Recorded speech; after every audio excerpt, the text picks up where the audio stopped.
Oh, boy.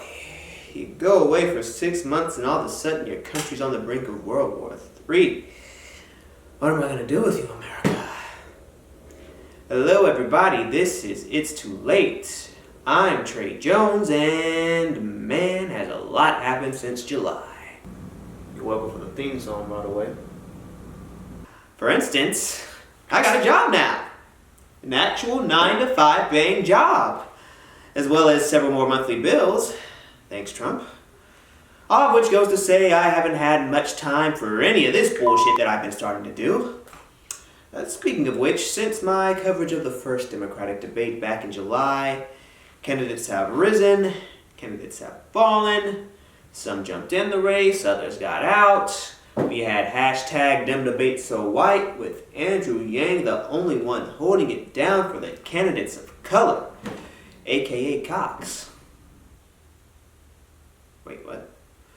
I guess Julian Castro could have used that $1,000 a month in campaign donations.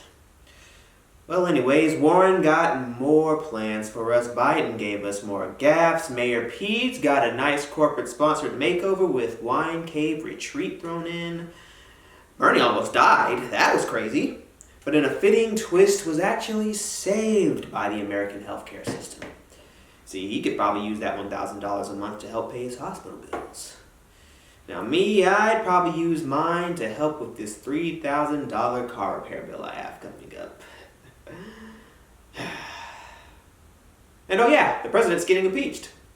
We do have breaking news tonight, a deeply divided moment playing out in American history as we come on the air. President Trump has just been impeached on both Article 1, abuse of power, and on Article 2, obstruction of Congress. The votes down party lines as predicted. And all day long here, we've been watching the short bursts of anger, the closing arguments from both sides. Democrats arguing the evidence was clear, arguing the president used the power of his office for personal and political gain with this election coming. Republicans asking, where is the evidence of a crime? And that Democrats have wanted this since day one. And House Speaker Nancy Pelosi, who repeatedly resisted impeachment, changing her mind after that call with the president of Ukraine, saying the president gave us no choice. Just before the vote tonight, Republicans warned of partisan battles to come in future impeachment fights. But a short time ago, President Trump was impeached. Yes, thanks to the timely snitching of a Washington whistleblower, we found out that the president may in fact be guilty of a little something called quid pro quo, which is when you tell someone that you'll give them quid, but only after they give you quo. Now, what was the quid in this case? Funds already allocated to Ukraine by Congress for military aid, but withheld by the White House. And why? Well, for the quo. And that quo is that the president wanted Ukraine's president to announce an investigation into Joe Biden, who just so happens to be the top contender to become Trump's Democratic challenger in the 2020 presidential election. Now, in a pre-2016 world, we would generally frown upon the president attempting to enlist the help of a foreign power for his own personal gain in a political election. But in 2020, who the fuck knows? There's a live-action Sonic the Hedgehog movie coming out. Times are fucking strange.